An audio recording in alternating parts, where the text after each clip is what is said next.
Bienvenue à tous sur The Deep Dive. On plonge aujourd'hui dans l'industrie automobile marocaine, Ah oui, avec des articles choisis de iWeek Auto. fascinant. On va voir ensemble ce qui bouge au Maroc en ce moment côté voiture. Exactement. Beaucoup de choses à dire.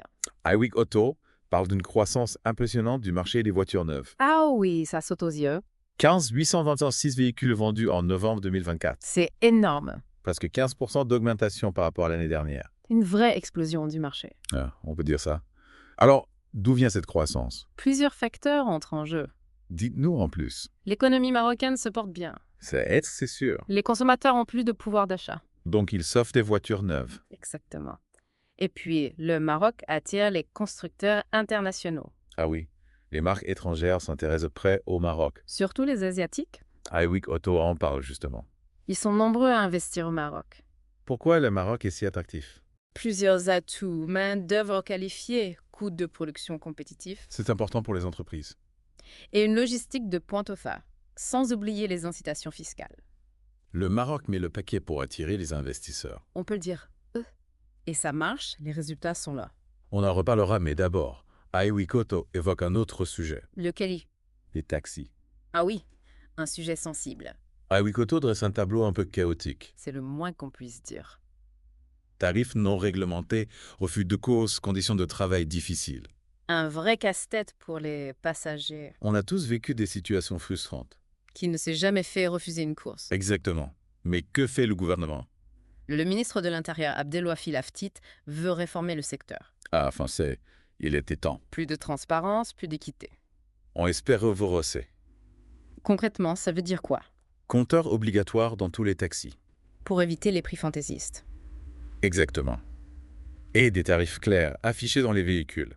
Plus de mauvaises surprises. Et une application mobile pour consulter les tarifs. On avance et sort. Et pour les refus de course, Contrôle renforcé et sanctions pour les chauffeurs indélicats. il faut frapper fort. Et des campagnes de sensibilisation pour rappeler les règles. Bonne idée. Et les conditions de travail des chauffeurs. Le gouvernement veut un salaire minimum, des congés payés, une couverture sociale. C'est la moindre des choses. L'objectif: professionnaliser le secteur.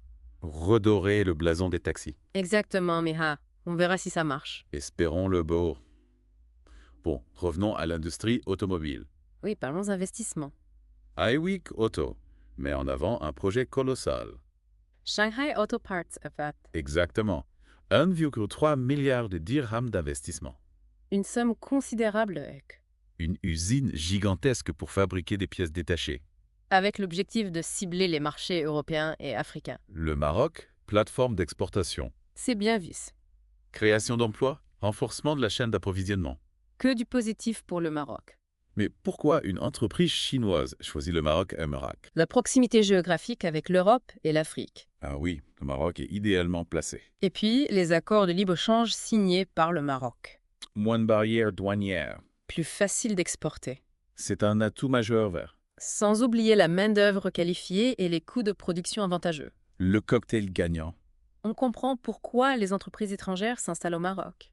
Parlons maintenant de Forvia. Le géant des sièges automobiles. Ils inaugurent leur 4e usine au Maroc. À Kenitra, Un 400 emplois créés d'ici 2027. Forvia mise sur le Maroc. Qu'est-ce qui les différencie des autres? Leur volonté de s'intégrer localement. C'est important, Ils recrutent des Marocains à tous les niveaux. y compris des postes de direction. Exactement en apprendre. Ils misent sur la formation locale. Un bel exemple d'engagement à long terme. Forvia croit au potentiel du Maroc. On va au LAS. Passons maintenant aux transformations urbaines. À là-bas, notamment, iWeek Auto parle de nouveaux parkings souterrains.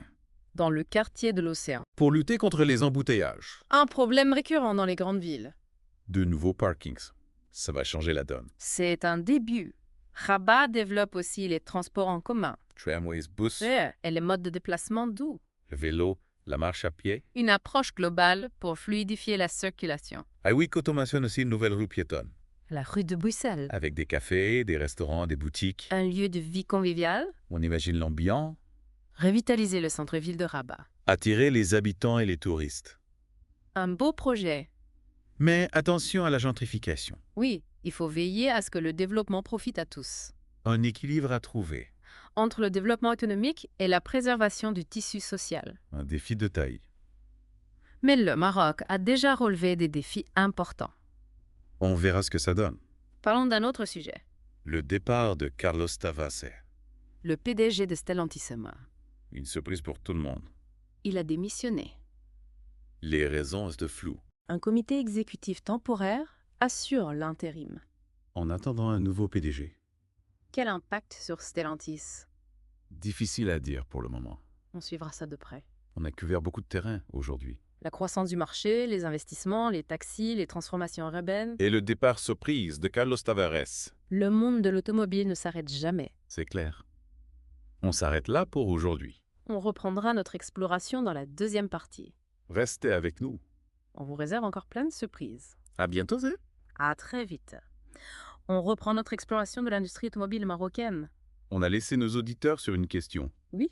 Quel rôle pour le Maroc dans le futur de l'automobile mondiale?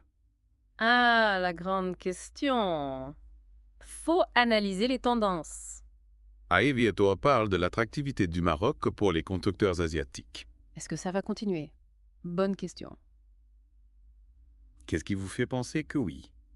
Le Maroc offre un environnement stable. Oui, politiquement et économiquement. Des infrastructures modernes, une main-d'œuvre qualifiée. Des atouts importants pour attirer les investisseurs.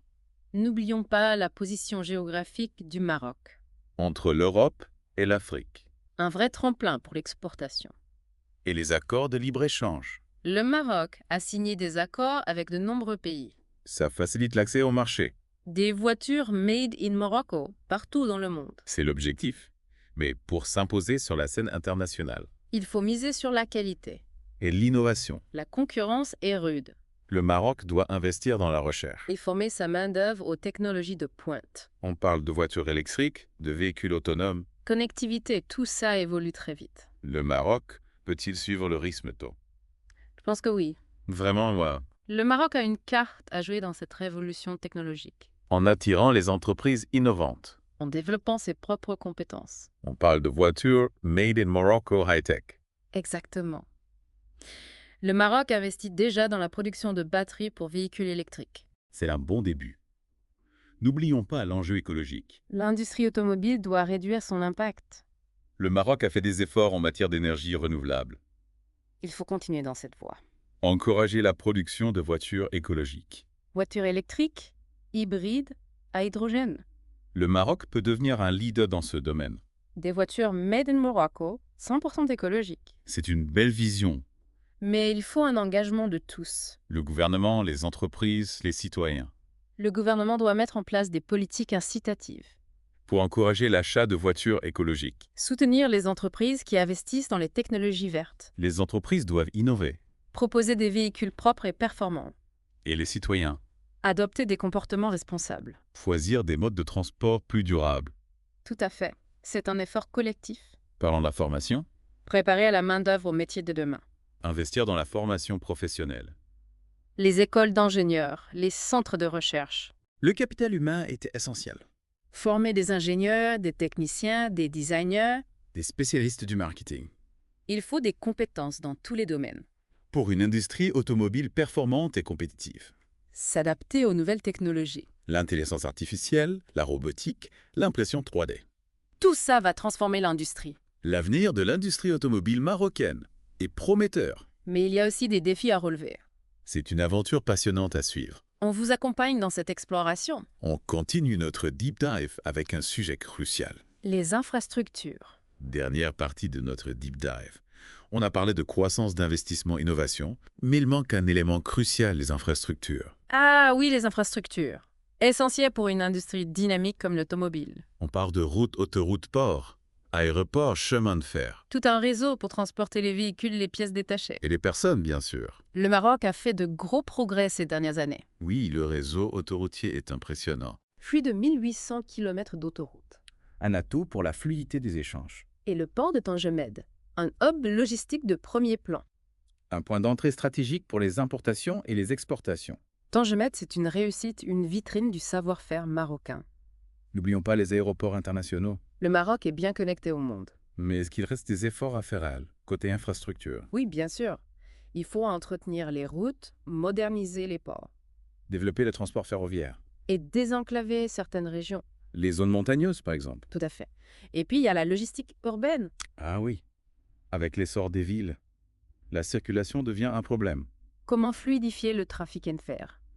Le Maroc explore des solutions innovantes. Les tramways, les bus à haut niveau de service. Les parkings intelligents, Et les pistes cyclables, de plus en plus de vélos au Maroc. c'est bon pour l'environnement et la santé. On sent une vraie prise de conscience écologique. Des initiatives pour une mobilité durable. Justement, parlons de mobilité durable. Où en est le Maroc en matière d'électrification des transports? On a parlé des voitures électriques. Mais qu'en est-il des infrastructures de recharge? C'est essentiel pour la mobilité électrique. Le Maroc a un gros potentiel en énergie renouvelable. Ils l'utilisent pour développer les infrastructures de recharge. On voit de plus en plus de bornes de recharge. Dans les villes, sur les autoroutes. Mais est-ce que c'est suffisant? Le réseau est encore un peu limité. Surtout en dehors des villes, Mais le gouvernement a un plan ambitieux. pour développer des infrastructures de recharge. On voit déjà des résultats encourageants. Le Maroc met le paquet pour réussir sa transition. Vers une industrie automobile plus durable, plus compétitive. Les infrastructures sont au cœur de cette transition. Un chantier permanent qui demande des investissements. Et une vision à long terme. Le Maroc a les cartes en main pour réussir ce pari. Voilà, on arrive au bout de notre deep dive. On a exploré l'industrie automobile marocaine sous toutes ses coutures. Croissance du marché, investissement étranger, innovation technologique. Les défis des infrastructures. Un secteur dynamique. Un moteur pour l'économie marocaine. On peut être optimiste pour l'avenir.